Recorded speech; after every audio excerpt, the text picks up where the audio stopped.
नमस्कार आदाब, मैं मोहम्मद जावेद और आप देख रहे हैं द जस्टिस हिंदी। बिहार की सियासत इस वक्त चरम पर है। एक तरफ प्रधानमंत्री नरेंद्र मोदी के तीखे हमले, तो दूसरी तरफ राहुल गांधी और प्रशांत किशोर के तंज, और बीच में तेजस्वी यादव का भ्रष्टाचार पर बड़ा बयान।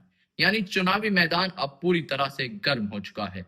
दरभंगा में जन स्वराज पार्टी के संस्थापक प्रशांत किशोर ने महागठबंधन पर निशाना साधते हुए कहा, महागठबंधन के नाम पर यह लूट की लड़ाई है। कौन कितना लूट सके, कौन कितना सीट ले सके, यही असली खेल है। आरजेडी 15 साल सत्ता में रही, तब बिहार की हालत क्यों नहीं सुधरी? अब वही लोग कह रहे हैं कि सब ठीक कर देंगे। जनता आरजेडी को वोट नहीं देगी। असली मुकाबला एनडीए और जन स्वराज के बीच में है। महागठबंधन के नाम पर ये लूट की लड़ाई है। कौन कितना ज्यादा लूट सके, कौन कितना ज्यादा सीट ले सके, किसी को मालूम नहीं है कि जब चुनाव हो जाएगा अगर गलती से ये लोग जीत गया तो कहां रहेगा, कौन किधर भागेगा, किसी को पता नहीं है। जो जिसको सरकार में मौका मिलेगा उधरे भाग जाएगा। तो इसलिए इस ठगबंधन में मत पड़िए। मैं पहले से कह रहा हूं कि जो राजद के लोग हैं, राजद के जो लोग हैं वो बड़ा बड़ा वादा कर रहा है। कोई ये नहीं पूछ रहा है कि भाई 15 साल तक आपके माँ बाप यहाँ पर मुख्यमंत्री थे, राजद की सरकार थी, तो बिहार का इतना दुर्दशा क्यों किया। वहीं नालंदा में कांग्रेस नेता राहुल गांधी ने प्रधानमंत्री नरेंद्र मोदी पर सीधा तंज कसा। उन्होंने कहा, छठ पूजा के वक्त प्रधानमंत्री नरेंद्र मोदी जी यमुना में स्नान करने गए। यमुना प्रदूषण से भरी है, लेकिन मोदी जी ने दूर से पाइप लगाकर साफ पानी लाया और उसमें स्नान किया। ये दिखाता है कि वह दिखावे में ज्यादा और हकीकत से कोसों दूर है। राहुल गांधी ने आगे कहा, नीतीश जी का रिमोट कंट्रोल नरेंद्र मोदी के पास है। मत सोचिए कि सरकार नीतीश कुमार चला रहे हैं, असल में सरकार चला रहे हैं नरेंद्र मोदी और अमित शाह। इसी के साथ उन्होंने प्रधानमंत्री नरेंद्र मोदी की तुलना इंदिरा गांधी से करते हुए कहा, इंदिरा गांधी महिला थी, लेकिन उनमें नरेंद्र मोदी से ज्यादा दम था। वह अमेरिका से नहीं डरी। अगर मोदी में हिम्मत है तो खुद कह दें कि ट्रंप ने ऑपरेशन सिंदूर नहीं रुकवाया। हिंदुस्तान बने। अभी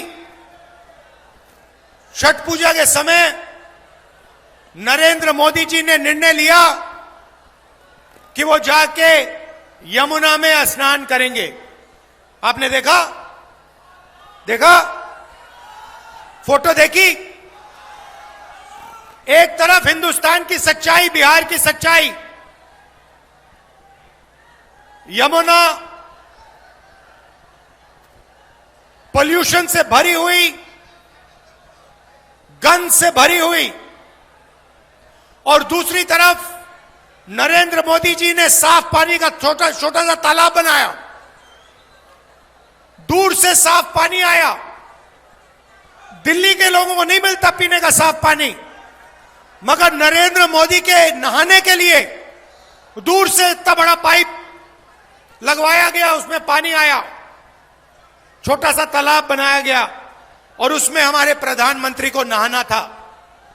एक हिंदुस्तान उनका, अरबपतियों का, अंबानी अदानी का। बिहार में अमित शाह कहते हैं उद्योगों के लिए जमीन नहीं, मगर अदानी को 1 रुपए में जमीन बिहार की मिल जाती है। 1 रुपए में किसी किसान से जमीन छीनी जाती है और मुफ्त में 1 रुपए में अरबपतियों को दी जाती है।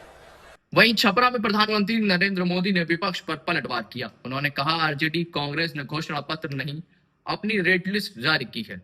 इनकी हर घोषणा के पीछे रंगदारी, लूट और भ्रष्टाचार छिपा है। जंगल राज से दूर रहेगा बिहार, क्योंकि फिर से एनडीए सरकार बनेगी। पीएम मोदी ने यह भी कहा कि हमारी डबल इंजन की सरकार बिहार के तीर्थों और धरोहरों की भव्यता को आधुनिक सुविधाओं से जोड़ रही है। लेकिन आरजेडी कांग्रेस जैसे दल विकास नहीं, वोट बैंक की राजनीति और तुष्टीकरण में डूबे हुए हैं। आरजेडी घोषणा, कांग्रेस ने अपना घोषणा पत्र, वो एक घोषणा पत्र नहीं है, उन्होंने अपनी रेट लिस्ट जाहिर की है। इनकी हर घोषणा के पीछे का असली मकसद रंगदारी, फिरौती, लूट खसूट, भ्रष्टाचार, यही सब है। इसलिए मेरे साथ इस संकल्प को दोहराइए, जंगल राज से दूर रहेगा बिहार। इधर तेजस्वी यादव ने भी बीजेपी और जेडीयू सरकार पर तीखा वार किया। उन्होंने कहा, बीजेपी नीतीश सरकार में किसी भी थाने या ब्लॉक में बिना घूस के कोई काम नहीं होता। सृजन कांड, बालिका गृह कांड, 17,000 करोड़ के घोटाले, इन सब ने बिहार को बर्बाद कर दिया है। अब की बार बिहार भ्रष्टाचार और अफसरशाही से मुक्ति पाएगी। बनेगी ईमानदार और कर्मठ तेजस्वी सरकार। ये सृजन घोटाले वाले, ये बालिका गृह कांड वाले, जो सीएजी के रिपोर्ट में 70,000 करोड़ से भी ज्यादा घोटाला का जो हुआ है, जो हिसाब किताब नहीं है, बिहार की जनता इन लोगों को सबक सिखाएगी।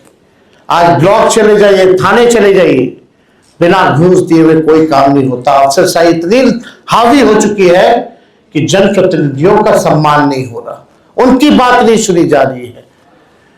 मंत्री तो मंत्री रह गया, बेचारा कुछ नहीं कर पाता अपने विभाग में।